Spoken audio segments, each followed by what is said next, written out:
L'espace, ça a été dit, redevient aujourd'hui le théâtre de toutes les ambitions, parfois démesurées des nations. On a les Russes et les Américains. Les Américains rêvant de renvoyer un humain sur la Lune via leur programme Artemis. Nous avons la Chine et l'Inde qui assument et réalisent leur plan de militarisation de l'espace.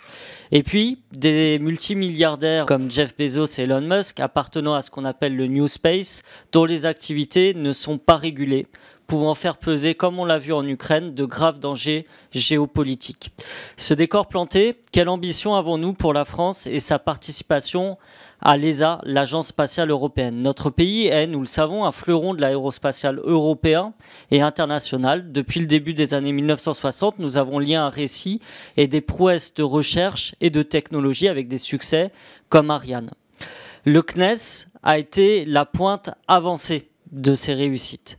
Et ce dernier incarne encore quelque chose de puissant dans le monde de l'aérospatial.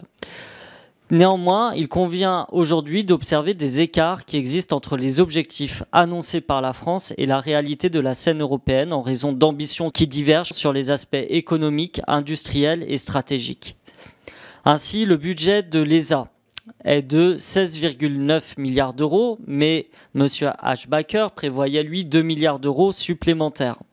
C'est quasiment 2 fois moins que celui des États-Unis, ce qui interroge sur notre capacité à suivre les Américains. Plus dommageable, la France a décidé de ne plus assumer son rôle de fer de lance en Europe en semblant céder la place à l'Allemagne.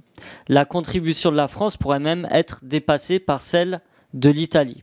Ne pensez-vous pas qu'il y ait un paradoxe à s'affirmer comme France, nation leader dans le spatial, et ce décalage constaté dans la contribution du budget de l'ESA?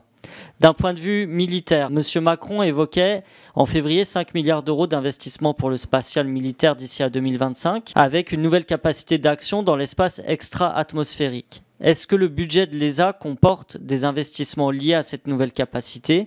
Et si oui, pourront-ils soutenir des efforts français? Enfin, ne pensez-vous pas qu'il faudrait davantage de moyens sur l'observation de la planète à l'heure du dérèglement climatique?